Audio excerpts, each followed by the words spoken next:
This video is brought to you by Squarespace.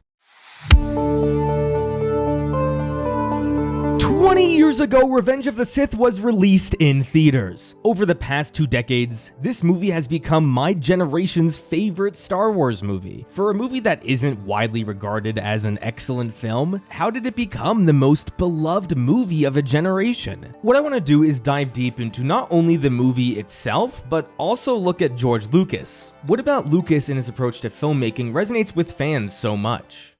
The perfect way to describe George Lucas is that he was a man with intent. If you look at every project George Lucas was ever in charge of, he always had a purpose behind it. He never made a movie just because of a paycheck. There was always a message or a theme he desperately wanted to convey. I recently made videos discussing the original trilogy, and while researching for those videos, I learned how deeply motivated Lucas was. The first Star Wars movie is not a very deep movie. It's a fun action-adventure film, but the reason Lucas made it that way was because of American culture in the 1970s. It was a pretty cynical time for Hollywood, and to counteract that, Lucas wanted to make a movie that was fun, something that had heroes for children to look up to. The prequels, on the other hand, are movies that had a lot more depth to them. The Phantom Menace, Attack of the Clones, and Revenge of the Sith explore themes such as corruption, the dangers of unchecked power, the fall of democracy, the manipulation of our youth, love, and many others. At its core, the prequels are really about how brittle democracy really is and how they fall from not some invading force, but from within. These are some really interesting ideas to explore in a Star Wars movie. This is what we call authorship. Whenever a writer or director or an author creates a story, how much of their beliefs is represented in the film? If we look at a movie like, say, Captain America: Brave New World, would you say that movie has authorship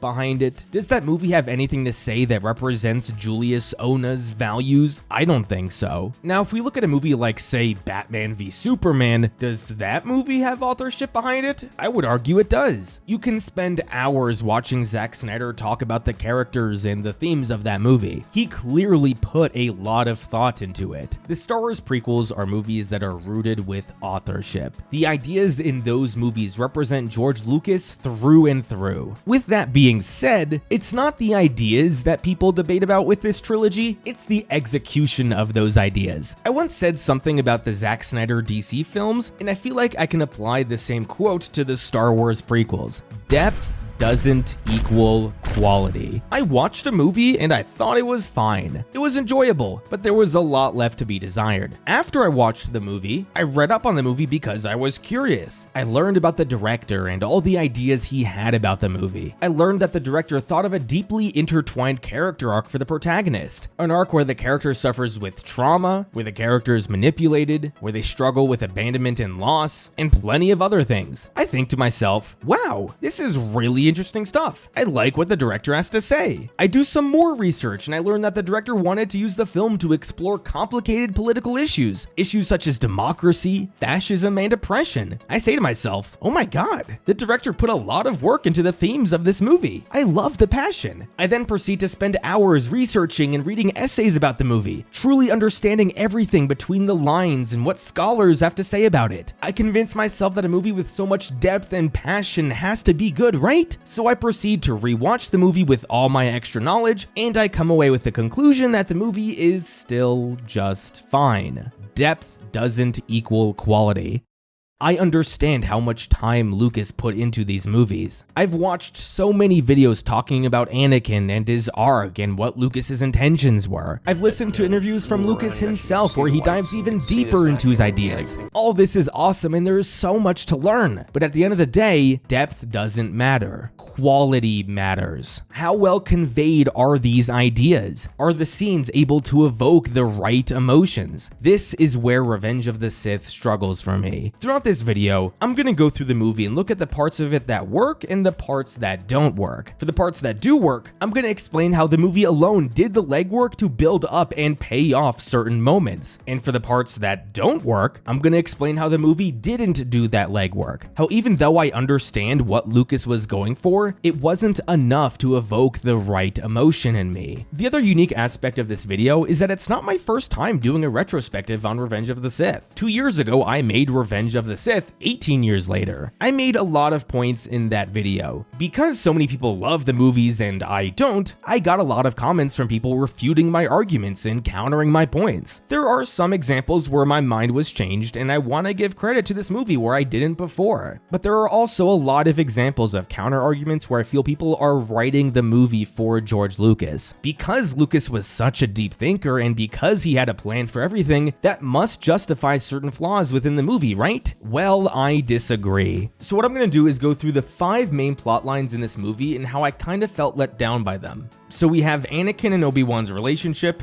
Palpatine's plan, Anakin's fall to the dark side, Obi-Wan's side adventures, and Padme's death. So let's begin by talking about Anakin and Obi-Wan. I've always stated that the opening act of Revenge of the Sith is my favorite part of the movie. Sure, the action is great, the CGI is much better than before, and the sequence is overall just fun, but the main reason I love this sequence so much is because it's the only time in the trilogy that Anakin and Obi-Wan actually feel like they like each other. For me, the most important part of the trilogy was Anakin's fall to the dark side, and the second most important part of the trilogy was Anakin and Obi-Wan's relationship. I thought the most powerful thing this trilogy could do was not show the tragedy of the fall of the Republic or the Jedi all dying, but these two brothers having to fight each other. That's what Lucas was going for, right? The end of the Mustafar fight was supposed to be the most devastating part of the movie. For me, their relationship just doesn't work. Fans will go through great lengths to try and convince me how close these two characters actually are. They'll repeatedly tell me to watch the Clone Wars. I've seen dozens of comments like this. I've also seen people bring up the most niche arguments possible, like the famous moment where Anakin and Obi-Wan twirl their lightsabers behind their backs for 3 seconds before they try and strike each other. The moment I felt pure rage was when you talked about how Anakin and Obi-Wan flared their lightsabers without touching while they were fighting on Mustafar. They both practiced the same form but opposite each other. It's beautiful. Yeah, as if George Lucas was definitely thinking about lightsaber forms when he filmed this scene. Now, the weak relationship between Anakin and Obi-Wan is honestly mostly the fault of the previous 2 movies rather than this one. The Phantom Menace barely showed these two interacting with each other. I think Obi-Wan talks to Anakin twice in The Phantom Menace. In Attack of the Clones, the two act like they hate each other. So come Revenge of the Sith, the opening act of the movie is the only time where I can point to something and say, yes, these two are brothers that actually like each other. I find the decisions that Lucas made in the other 2 movies to be quite baffling, to be honest. Now, I always get counter arguments saying Anakin's relationship with Obi-Wan needed to be this way. The whole point of Anakin's downfall was that Obi-Wan was not the right master for Anakin. Qui-Gon was. I hate this argument so much. Yeah, it makes sense. I get that Lucas decided to write Obi-Wan in a way where he was not a perfect master for Anakin. No one said George Lucas needed to go down this path. The Phantom Menace should have had Obi-Wan being the one fighting to train Anakin as a Jedi, not Qui-Gon. Obi-Wan's story should have been a tragedy through and through. I want him to end up as miserable as possible because of how painful Anakin's fall to the dark side was. If Obi-Wan was the one who went to the Jedi Council and fought for Anakin to be trained, despite the Council saying they sensed fear in Anakin, then that hurts Obi-Wan so much more at the end of the trilogy. This way, Obi-Wan feels directly responsible for the fall of the Republic in a way. A huge part of making a story tragic is that you want to show the alternative. You want the audience to think, oh, we were so close to getting this. We were so close to having these characters happy. We were so close to proving these characters correct.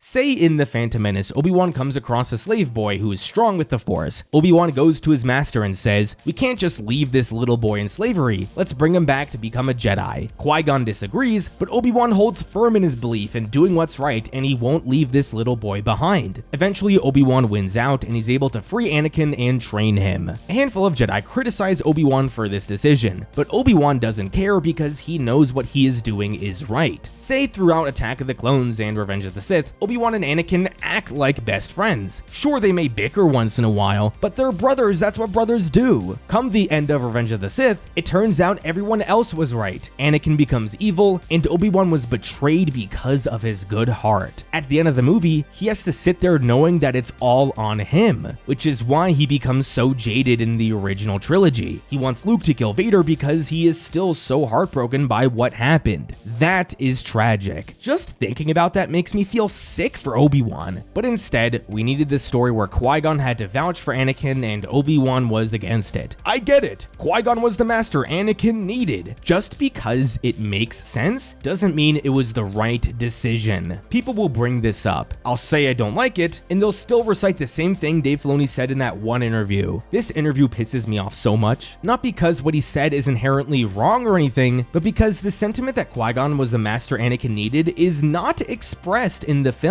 If I asked 1,000 people who have never seen Star Wars before to watch these movies, none of them would come away with this Qui-Gon take. I have been a Star Wars fan my whole life. I can't even tell you the first Star Wars movie I ever saw because I was so young when I watched the original films. Never in my roughly 22 years of existence did anyone ever make this argument about Qui-Gon until Dave Filoni brought it up. This is because this point is not properly conveyed in the movie. Qui-Gon is only mentioned twice in the second two films, once by Count Dooku and once by Yoda. Anakin is never spoken about or talks about Qui-Gon in the second two films, and I'm supposed to believe Qui-Gon's absence was a crucial part of Anakin's story? I don't buy it. Let's tie this back into the theme of the video. After hearing this stuff about Qui-Gon from George Lucas and Dave Filoni, it absolutely adds more depth to the movies. I think it's an interesting idea that a big part of Anakin's fall was because he didn't have the right master. This storyline from George Lucas definitely adds more layers to the prequels, but depth doesn't equal quality. What I honestly care about the most is how stories make me feel. I have been told Revenge of the Sith is a tragic movie, so which version of Anakin's story is more tragic to me? The one where Qui-Gon vouched for Anakin and Obi-Wan didn't? Or the one where Obi-Wan vouched for Anakin and Qui-Gon didn't? Considering the final duel of the trilogy is Anakin vs. Obi-Wan and not Anakin vs. Qui-Gon, I would choose Obi-Wan vouching for Anakin.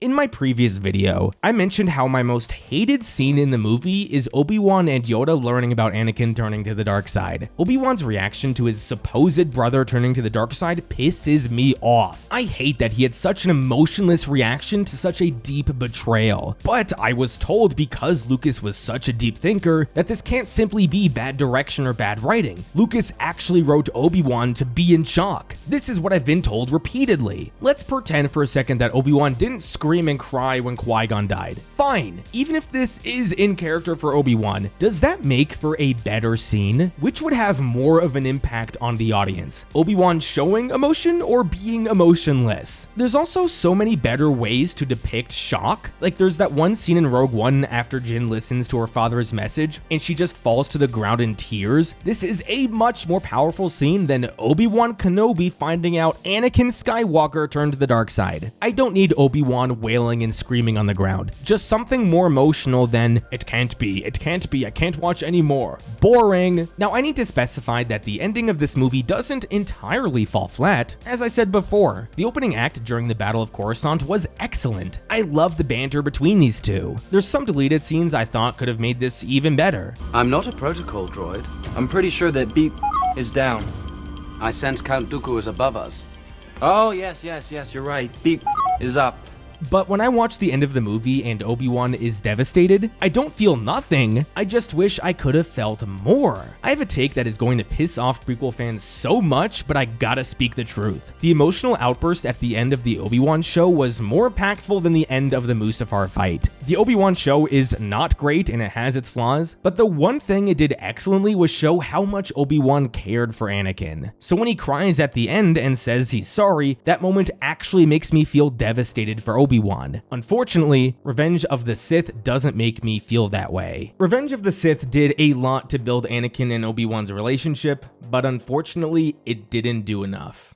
The next big part of this movie is Palpatine's plan. The entire prequel trilogy really hinders on Palpatine's plan to turn the Republic into an empire, kill all the Jedi, and turn Anakin to the dark side. Obviously, the wider scope of his plan is pretty clear. Become Chancellor, start a war, use that war as a means to consolidate power, and then become Emperor. Makes sense. But when it comes to his plans in each specific prequel, they make no damn sense. Either that or everything perfectly happens to go Palpatine's way. The Battle of Coruscant is one of the best examples of this. So here are the things that are safe to assume. Palpatine orchestrated his own capture to start the Battle of Coruscant. Why did he do this? I looked this up because I wanted to see if there was a definitive answer, but I couldn't get one. The most common answer I got was to kill Dooku. Palpatine knew the Clone Wars were ending, he knew it was time to manipulate Anakin, so that also means it is time to get rid of Dooku. Makes sense. Now I find it strange that Palpatine needed to orchestrate an entire space battle in order to accomplish this, but I can accept it. I've seen other people talk about Palpatine using this battle to gain more control of the Republic. Having a battle be right at the heart of the Republic could scare senators and make them desperate to end the war, thus giving Palpatine more power so he can end the war. I love this explanation, except it's not even remotely addressed in the movie. I've also seen comments that say Palpatine was under investigation by the Jedi and starting the battle over Coruscant threw the Jedi off his trail. That's pretty cool, but not even remotely mentioned in the movies. I've even seen people mention that it was actually a plan to kill Obi-Wan to motivate Anakin towards the dark side. The point I'm trying to get at is that it's not clear what exactly Palpatine's plan was. This is where I get really frustrated because people will say I'm nitpicking or that we're not privy to the details of Palpatine's plan. I just so deeply disagree with this philosophy. Palpatine's plan is maybe the most important part of the trilogy. The Battle of Coruscant is the only battle in any Star Wars film where we don't understand why the battle is happening. We know the battle was intentional from Palpatine, that much is clear, because if it wasn't intentional, then why is the Separatist fleet still over Coruscant? They captured Palpatine. Why not simply leave and go back to the heart of the Confederacy with the Chancellor of the side you're at war with? According to some reference guides, Sidious ordered Grievous to hold his position over Coruscant instead of fleeing. This is laughably stupid. Why would any Separatist agree to this plan? So, if the battle was intentional, then what was Palpatine's plan? Most people don't question this because George Lucas is such a deep thinker. These basic questions don't need to be answered in the movie because we know George Lucas thought it through. There's no way he just wrote this entire sequence to perfectly go Palpatine's way. He thought of a secret plan for Palpatine, he just doesn't want to tell the audience. Give me a break. If your excuse for why something doesn't make sense is the villain had a plan the writer just doesn't want you to know about, you are simply excusing poor writing. People rightfully rip to shreds Palpatine's plan in The Rise of Skywalker because it makes no damn sense. But when it comes to the prequels, since George Lucas wrote it, it actually makes sense. Bullshit. Now let's move on from the Battle of Coruscant and look at the rest of the movie. Palpatine just needs to convince Anakin to turn to the dark side and betray the Jedi. So many things need to go Palpatine's way in order for this to happen.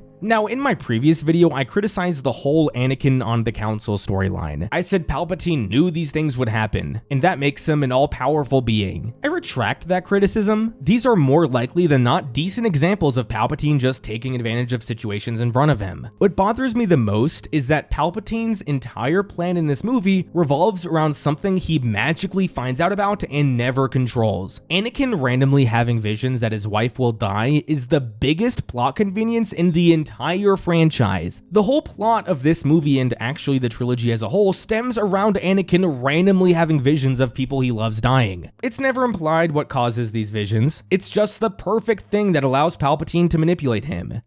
Now, this isn't necessarily the bad part. The bad part is that Palpatine is able to know all these things. He knows Anakin's having these dreams, he knows that Padme is Anakin's wife, and he knows the Jedi aren't helping him. Seriously, how does Palpatine know all of this? Never does Anakin even mention Padme to Palpatine. And then all of a sudden, Palpatine just brings it up out of the blue? The defense of this storyline pisses me off the most. People will actually counter my argument by saying Palpatine's force power is that he can literally see how things will turn out, that he can somehow see the future. They point to one line in Return of the Jedi where Palpatine says, "Everything is gone as I have foreseen," and they take that as him literally meaning he can see the future, except he didn't see that Vader was going to kill him, I guess. If this is true, which I'm not sure that it is, only Star Wars fans can look at a villain who can literally see everything that's going on and read everyone's minds and say he's one of the best villains in movie history. I hate this so much. In any other movie or book ever made, people would consider this terrible writing. Other defenses that people often make for this is that it's not hard to figure out that Anakin is in a secret relationship with Padme. This is actually kind of fair. Even Obi-Wan figures this out. I've even gotten a handful of comments saying it's reasonable to assume that Palpatine has spies that were able to figure this out. At this point, people are actually just writing the movie for George Lucas. Nowhere is it even remotely mentioned or implied that Palpatine has spies or that Anakin is being spied on. Regardless, none of these reasons explain how Palpatine knows that Anakin is having visions of Padme dying. Literally, only he and Padme know about this. The only logical explanation is, of course, that Palpatine can use the Force to read people's minds. This isn't entirely unheard of. In Return of the Jedi, Vader was able to see into Luke's mind that he had a sister. We obviously see in the sequels Kylo reading people's minds. I just feel those situations are a bit different. Like, Vader didn't see every single thought Luke was having. I just got the vibe that Vader could sense that Luke was thinking about his sister, not specifically what he was thinking about. And with the sequels, Kylo had to make a concerted effort to dig deep into someone's mind. He couldn't just do it off a whim. I get Palpatine is the most powerful Sith Lord ever, but I still think it's too big of a leap in logic for me to accept. The reason this frustrates me so much is because these individual scenes with Palpatine and Anakin are mostly well done. We have a 40-minute stretch of the movie where we pretty much just get people talking to each other. Lucas does a great job at making these scenes feel interesting and captivating. The Darth Plagueis scene is a fantastic scene. The mystery surrounding this story and the acting from both McDermott and Christensen makes it such an intriguing scene. The writing in this movie is so much better than the previous two movies. It just feels like at times it's undermined by incredible plot conveniences and the poor writing surrounding Palpatine. Palpatine could have done literally anything in this movie, and fans would still defend it, saying that was George Lucas's intention. Palpatine has plans in this movie that make no damn sense. Or they make sense because he's able to see everything everywhere all at once, and I hate that. Before continuing on with the rest of this video, only 18% of viewers are subscribed to this channel. So if you're enjoying this video, please consider subscribing for more content like this. Thank you. Now, what's directly related to Palpatine's plan is, of course, Anakin's fall to the dark side. This is, without question, the most important part of the trilogy. Does the movie get me to accept that Anakin would not only turn to the dark side to save his wife, but kill all the Jedi to save his wife? It does not. Now, it needs to be emphasized that the previous two movies hold a big share of the blame. By the time we get to this movie, we already know Anakin and Padme are in love. The relationship has been established. It is the job of the previous two movies to get us to care about this relationship. Unfortunately, those films failed at this in spectacular fashion. The romance story in Attack of the Clones is frankly terrible, and it makes this movie suffer because of it. But let's ignore that and just focus on this movie. So the middle act of Revenge of the Sith is entirely devoted to Anakin's turn. What I love about this sequence is the time Lucas puts into developing Anakin. Most of these scenes have nothing to do with the Clone Wars or even the plot with Grievous. It's just Anakin talking with people about his feelings. Anakin is the only character in this trilogy to get these kinds of scenes. And while in the past, I think they made Anakin an incredibly unlikable person, here they do a better job at showing him as a flawed and vulnerable young man. In my previous video, I made the claim that Anakin looks like an idiot in this movie. Palpatine's manipulation at times feels so obvious. While I partially stand by that point, it is somewhat understandable that a character under such emotional distress would be gullible to someone's manipulation. So I'm gonna be a bit more lenient here. I think people would be a lot more forgiving of Anakin if he was actually a likable character in the previous movie, but Attack of the Clones made him so creepy and so desperate that it turns me off from him. Prequel lovers will argue the point that this was, of course, intentional from Lucas. Lucas wanted to show the realistic traits of someone with emotional issues such as Anakin. I get that, and I respect the depth Lucas tried to give Anakin, but we need to go back to the same thing I've said all video. Just because it makes sense, that doesn't automatically mean it's good for the story. Depth doesn't equal quality. Would you prefer this version of Anakin that has some depth, or a version of the character that's smart and likable, so I actually feel bad when he turns to the dark side? I would choose the latter. One small moment that drives me crazy is the very scene where Anakin turns to the dark side. All movie Palpatine had been promising that he can help Anakin save Padme. When the moment comes, Palpatine says, "Oh, I don't know how to save Padme, but if we work together, we can discover the secret." What? I would be furious if I was Anakin. This is not what Palpatine promised Anakin at all. This moment also makes me not feel bad for Anakin. How am I supposed to feel bad for Anakin when he's often made to look like an idiot? Also, at the end of the day, it's the actor's job to sell that emotional distress that Anakin is going through. Other than Anakin repeatedly saying, "I'm not gonna lose you the way I lost my mother," do I feel like Anakin is about to lose his mind? Do I feel like he's actually going through the most stressful period of his life? With the exception of one scene, I don't feel this way. Hayden Christensen is without question better in this movie than he was in Attack of the Clones, but the role of Anakin Skywalker is a very demanding role. You need an extremely talented actor to portray that emotional distress that Anakin is going through. Unfortunately, I don't think Hayden Christensen was able to pull it off. The best scene of the movie is without question the scene where Anakin and Padme stare at each other across Coruscant. This is a scene that convinces me of Anakin's emotional distress. Maybe a big reason why is because there's no dialogue. Lucas's dialogue is so bad that it often takes me out of the scenes, but since there's no dialogue here, the scene is actually good. Regardless, this is how you show internal turmoil. The other scene that I think does a decent job with Anakin's turmoil is the Yoda scene. Anakin goes to have this conversation with Yoda. This conversation triggers me, but not in a bad way, I guess. Many of you may know that I hate Yoda in the prequels, and not a mild dislike, I really hate him. He is a bona fide idiot. Not once does he say anything intelligent. All that wisdom that he had in the originals is completely lost here. So Yoda basically tells Anakin to get over himself. It doesn't matter that he's scared and can't process his emotions, he tells Anakin to learn to ignore them. This scene makes me hate Yoda even more while having me empathize with Anakin somewhat. Me being furious with Yoda puts me in Anakin's shoes and I'm able to somewhat get behind him, something I don't feel the rest of the movie is able to accomplish. This is evident in a lot of different storylines. The one I like going to is Anakin becoming a master. Of course, Anakin is denied the rank of master and this pisses him off. This storyline is supposed to be a major catalyst for Anakin losing trust in the Jedi Order and eventually killing them all off. We are told that we should feel Anakin's frustration here. After that scene, he is clearly pissed off, but at no point in the trilogy had Anakin ever expressed any interest in becoming a master. So Anakin being irate over this doesn't feel earned.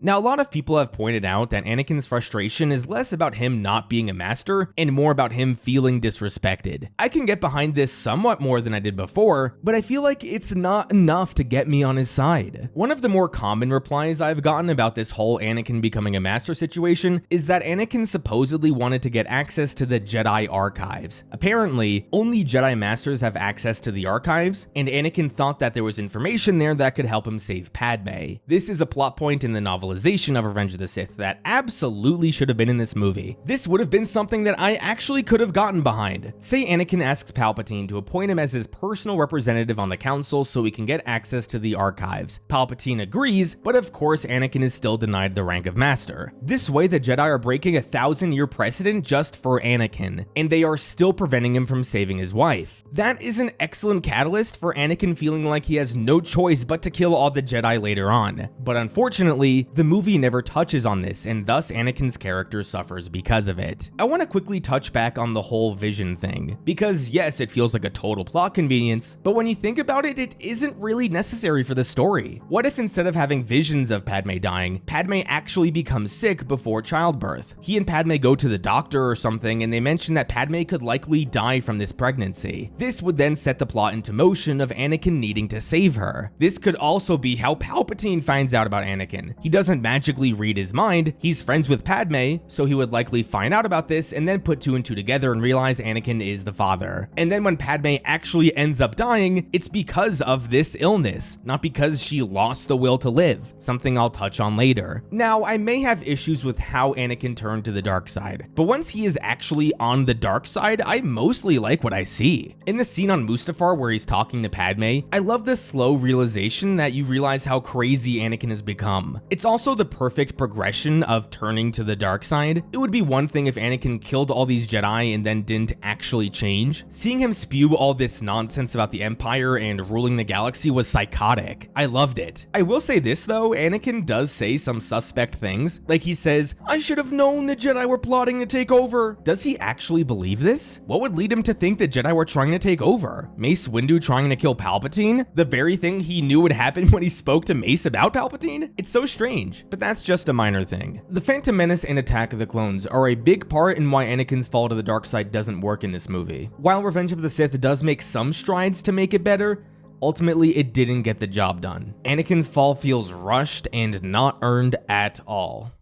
Now, while this is all going on with Anakin, we have Obi-Wan on the other side of the galaxy briefly fighting General Grievous and the Separatists. From a plot perspective, sure, this sequence is important. All the Separatist leaders are here, and it's stated that killing Grievous would end the war. So that means all this is important, right? Wrong. This entire sequence is pure action and nothing else. There's no character work, no deep themes explored or anything, just straight plot. The reason this side adventure for Obi-Wan existing is pretty clear. Lucas needs Anakin to fall to the dark side. In order for that to happen, Obi-Wan can't be around. Also, Obi-Wan needs to be able to survive Order 66, and there's no way he'd be able to do that if he was on Coruscant with Anakin. So instead of giving Obi-Wan something meaningful to do, something that actually impacts the story and the arcs of this movie, just send him off to some random ass planet and give him a giant robot to fight. Sure, the sequence is fun. Watching Obi-Wan ride a giant lizard and fighting a cyborg with 4 lightsabers is pretty awesome, but I just wish there was something more going on here. My big disappointment with Obi-Wan in this entire trilogy is that he never has anything meaningful to do. In The Phantom Menace, he's sidelined for most of the movie. In Attack of the Clones, he goes on an investigation to track down Jango Fett, but is there any arc there? Any way for Obi-Wan to grow and change? No. And in this movie, it's just more plot for him and no story. Go rescue the Chancellor, go fight Grievous and end the war. No story, just plot. Many people have suggested that the trilogy would have greatly benefited from Maul surviving the Phantom Menace and dying in Revenge of the Sith. And I definitely agree with this. Say instead of Grievous, Maul was one of the generals of the Separatists. In order to end the war, Obi-Wan must kill Maul. There could be a really interesting story here with Obi-Wan. Say after the Battle of Coruscant, Obi-Wan and the Jedi are told that if they kill Maul, they can end the war. Obi-Wan volunteers himself because he wants to avenge Qui-Gon's death. While this is happening, Anakin goes to Obi-Wan for some advice. He won't blatantly tell Obi-Wan about Padme and his visions, but he clearly just needs a friend right now. Instead of being there for Anakin in his time of need, Obi-Wan's personal need for revenge results in him leaving Anakin to go fight Maul. Frankly, the entire Utapau sequence can be the same. Eventually, Obi-Wan will fight and kill Maul, finally getting his revenge he's craved for over a decade. However, what Obi-Wan eventually comes to realize is that because he wasn't there for Anakin on Coruscant, Anakin went to Palpatine instead for comfort and advice. And because Anakin went to Palpatine, he was seduced to the dark side. In the chat the two have on Mustafar before they fight, Anakin can be mad at Obi-Wan for not being there when he needed it. So instead of Anakin spewing dialogue about freedom, justice, and security, there can be more personal anger from Anakin directed towards Obi-Wan. You are my master, but you weren't there for me. Obi-Wan eventually has to live with the guilt that Anakin's turn to the dark side is partially his fault. He prioritized his own needs over the needs of his brother, and look what happened. Not only does this add a bit more personal tension between the two on Mustafar, but it also adds to Obi-Wan's heartbreak. As you guys know, I am totally in favor of making Obi-Wan suffer as much as possible. By the way, General Grievous is still the worst character in the entirety of Star Wars. I hate everything about him. His sole existence is just to look cool to fight Obi-Wan, and I hate that. Obi-Wan in this entire trilogy was frankly disappointing. Ewan McGregor is awesome in the role, I just wish he had more to do. And my rewrite with Maul could have made his story just a little bit better. Now, of all the things I spoke about in my previous video, the thing I got the most pushback on was my take on Padme's death. I am on the record saying that I hate Padme's death and I think it makes her weak. I've never liked Padme as a character, never in any movie or show, but I can acknowledge that she was a strong woman. As a 14-year-old girl, she stood up to the Trade Federation as her planet was being invaded. In Attack of the Clones, she was constantly under the threat of assassination and she never backed down once. So it's disappointing that in this movie, it's her husband becoming evil that all of the sudden makes her want to lose the will to live. Now, there are two arguments I want to make with this. I think I didn't get my point across properly in my previous video. I got comments from people talking about how dying from sadness or a broken heart is absolutely a real thing. Actually, dying from sadness is possible and lots of very social animals do die because of that, but it's rare. I also got comments talking about Takotsubo cardiomyopathy, which happens when there's a heart failure because of severe stress. I am not arguing that dying of sadness or dying from from a broken heart is not a real thing. I also got a lot of comments from people discussing postpartum depression. I am not trying to argue that people who suffer from any sort of mental illness are weak. I apologize if I came across that way. What I am trying to argue is that you guys are giving George Lucas more credit than he deserved. I don't believe he intended for Padme to suffer from any sort of mental illness or any other condition. I have watched more Star Wars behind the scenes material than any other franchise. I would be shocked if there was a George Lucas interview out there where he said something that seriously changed my view of his approach to Star Wars. I have never heard him talk about mental illness or any other condition when it comes to Padme's death. He simply wanted Padme to die from losing the will to live. That line, losing the will to live, is why I call her a weak character. If she actually died from some mental illness or condition, that's not her fault. That's a serious thing people go through. But that's not what happened. She lost the will to live. That simple. She did not have the willpower to fight for her 2 newborn children. So she is weak and she abandoned her kids. Some people who criticize me for being too harsh on Padme are the same people who call Luke a bitch in The Last Jedi. Both are mental illness, right? Now let's pretend for a second that Lucas did intend for her to have some sort of serious condition. I wouldn't believe it, but let's pretend. This is such a disappointing way to end her story, and frankly a false representation of mental illness. If you're going to play the mental illness card, then I'm going to take that seriously. Mental illness is not something you show no symptoms of, develop immediately, and then die. It's something that people suffer with for a long time, and that's not something that's ever even remotely shown with Padme. But even then, the alternative is so much better than showing Padme dying this way, and that's Anakin actually killing her. I know they say that through his anger he killed Padme and made her lose the will to live, but I'm talking about something more direct, such as Anakin actually breaking her neck or crushing her esophagus. I know that's probably too dark for Star Wars, but I mean, hey, we just got something really serious in Andor. Maybe Anakin pushes Padme and she hits her head or something if you don't want to get that dark. That could be something better. In short, I don't like the way Padme died. Mental illness or not, it was a disappointing way to end her story.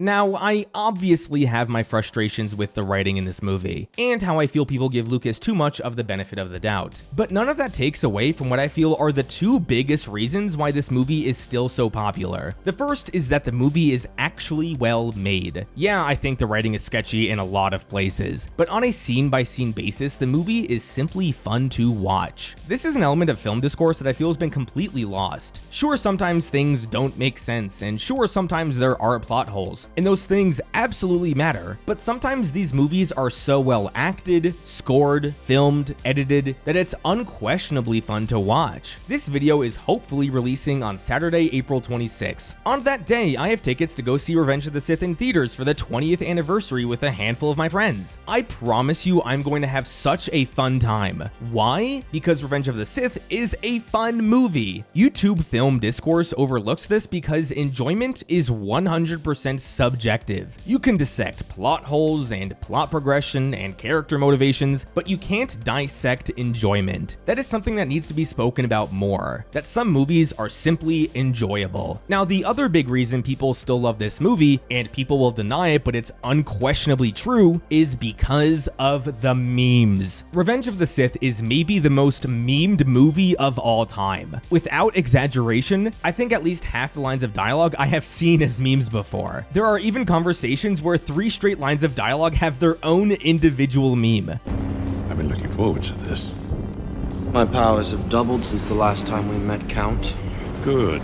Twice the pride, double the fall. Hell, if you don't believe me how popular meme culture has become, it is having an active effect on modern Star Wars storytelling. Do you think at the end of Obi-Wan Kenobi, when Obi-Wan walked straight to the camera and said hello there, the significance behind that meme had no part in its inclusion? You'd be clueless to suggest otherwise. I have even gotten comments before from people who have admitted they love the prequels because of the memes. It's not a lot of people, but a handful. I don't judge people if they want to watch movies because of the memes. Whatever gives you the most amount amount of enjoyment from watching a movie, I 100% support you. It's hard to not love memes. I don't blame fans for enjoying a movie more because of the plethora of memes. I just wish people would be more honest about it. Now, regardless of how popular the movie is today, how does it compare to the rest of the Star Wars franchise, and how does it compare to itself 20 years ago? But before we wrap up, I'd like to thank the sponsor of today's video, Squarespace. Squarespace is the all-in-one website platform for anyone who wants to stand out online or start a business. Whether you're a content creator like me, or someone who wishes to start their own movie blog, Squarespace is perfect for you. If you sign up today, you can use Blueprint AI to get a fully custom website in just a few steps. Squarespace also offers a complete library of professionally designed and award-winning website templates, so you can use it to build your own beautiful page that will capture your audience in a way that only you can. If you're looking to build your own store because you're passionate about a product you wish to sell or have a wonderful idea, you can use Squarespace Payments to manage all your earnings in one place. You can set a variety of different prices, tiers, and paywalls, all of that. Pretty much anything that will give your customers their best value. If you're a YouTuber and you wish to upload special behind-the-scenes videos or extended videos, you can do that as well. Create your own Squarespace domain with no hidden fees or add-ons required.